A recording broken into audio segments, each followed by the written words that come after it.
அனைவருக்கும் வணக்கம். இந்த வீடியோ அமர்வில் ஃபியூஸ், எம்சிபி மற்றும் இஎல்சிபி பற்றி விவாதிப்போம். எம்சிபிகளின் வகைகள். எம்சிபிகள் துருவங்களின் எண்ணிக்கையால் வகைப்படுத்தப்படுகின்றன.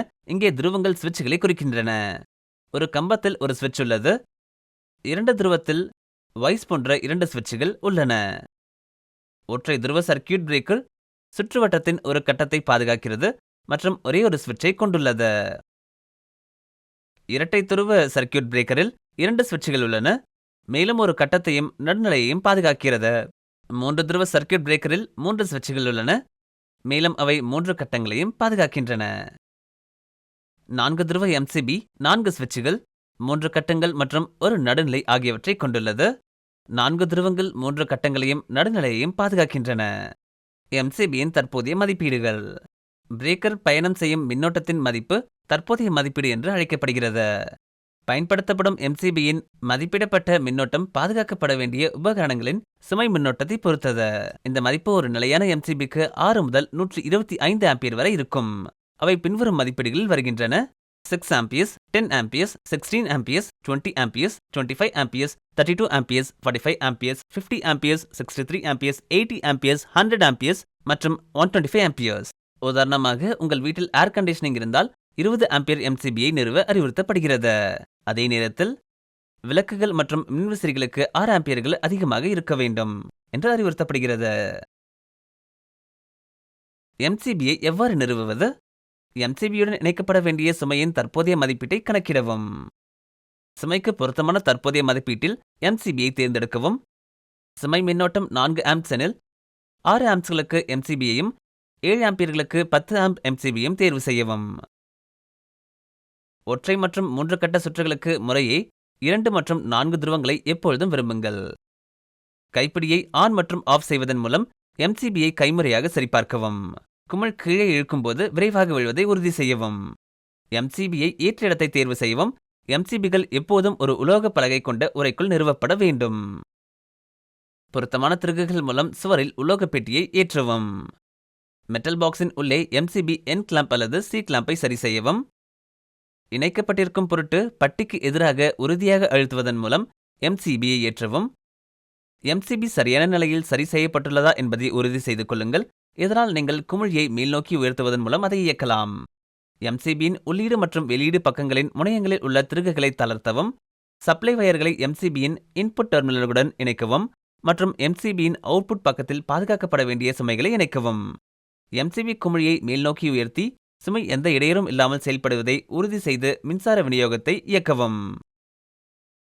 அரை சதுர மில்லிமீட்டர் வயரை 1 அடி நிலத்தில் எடுத்து கம்பியின் இருபுறமும் உள்ள இன்சுலேஷனை அகற்றி காப்பு பகுதியை பிடித்துக்கொண்டு கம்பியின் பட்டையான பகுதியை பேஸ் மற்றும் நியூட்ரலுக்கு இடையே வேகமான வினாடிகளுக்கு வைக்கவும்.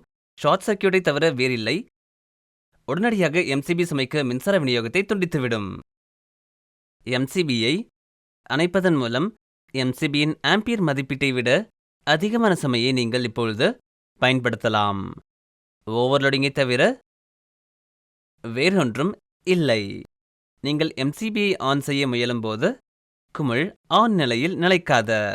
ஓவர்லோட் மின்னோட்டத்தின் காரணமாக குமிழ் தொடர்ந்து கீழே விழுகிறது.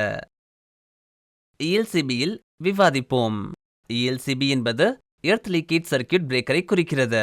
எம்சிபி போலவே இஎல்சிபியும் ஒரு சுவிட்ச் தான், ஆனால் அது பூமியில் கசிவு ஏற்படாமல் பாதுகாக்கிறது. எர்த் லீக்கேஜ் சர்க்கியூட் பிரேக்கர் என்பது ஒரு வகை சர்க்கியூட் பிரேக்கர் ஆகும்.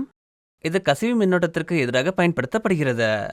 கசிவு மின்னோட்டத்தை கண்டறியும் போது அது மின்சார விநியோகத்திலிருந்து சுமைகளை துண்டிக்கிறது. பூமி கசிவு மின்சார அதிர்ச்சியை ஏற்படுத்தும். அது உயிருக்கு ஆபத்தானது.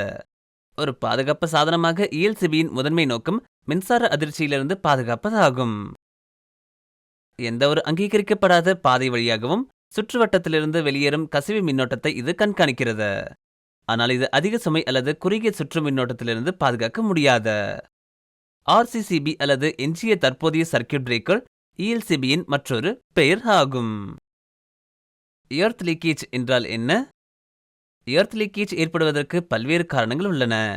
கடத்திகள் உடைந்ததன் விளைவாக அல்லது சேதமடைந்த நேரடி கடத்தி இன்சுலேஷனின் விளைவாக இது நிகழலாம். கூடுதலாக நேரடி நடத்துனர் கருவியின் உடலுடன் தொடர்பு கொண்டால் அது நிகழலாம். ஒரு மனிதன் ஒரு கடத்தி அல்லது உபகரணத்தை தொடும்போது மின்னோட்டம் அவர்களின் உடல் வழியாக பூமிக்கு வெளியே செல்ல முடியும். இந்த கசிவு மின்னோட்டம் அல்லது பயனற்ற மின்னோட்டம் உபகரணங்கள் சரியாக பூமிக்கு வரவில்லை என்றால் மின்சார அதிர்ச்சியை ஏற்படுத்தும். எடுத்துக்காட்டாக, மோட்டாரின் வெளிப்புற உடல் எஃகு மூலமானது. இது வளிமண்டல நிலைமைகளிலிருந்து உள்வயரிங் பாதுகாக்கிறது.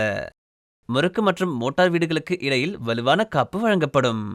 சில நேரங்களில் வயதான மோட்டாரின் இன்சுலேஷன் தோல்வியடையலாம் அல்லது பலவீனமாகலாம்.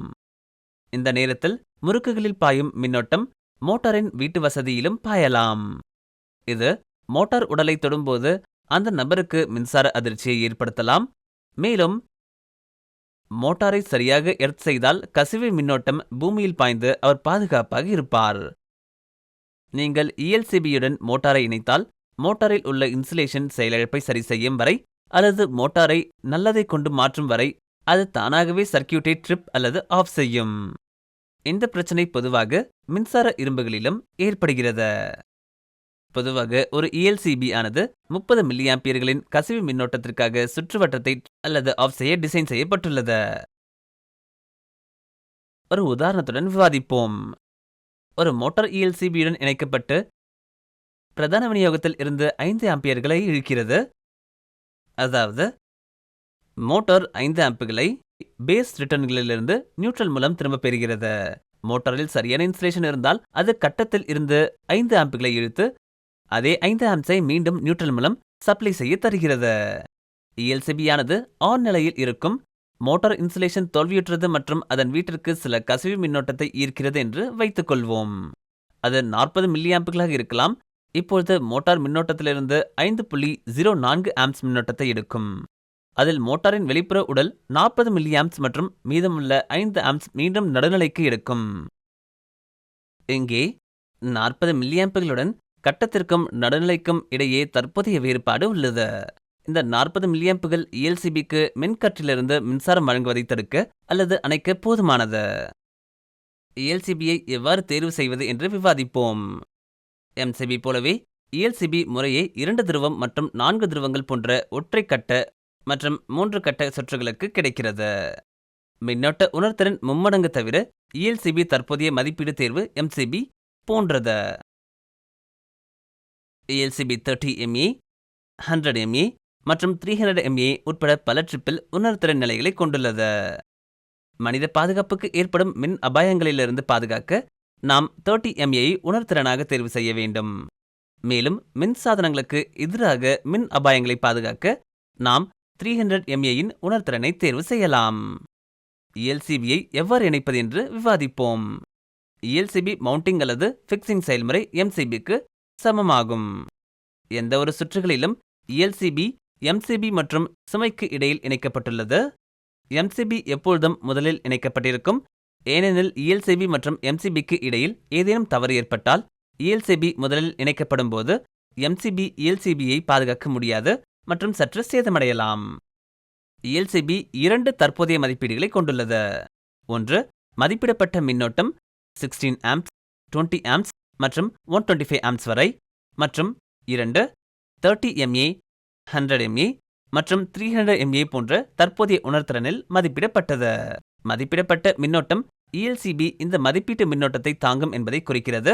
எடுத்துக்காட்டாக 20 ஆம்ப் ELCB ஆனது 20 ஆம்ப் மின்னோட்டத்தை தாங்கும்.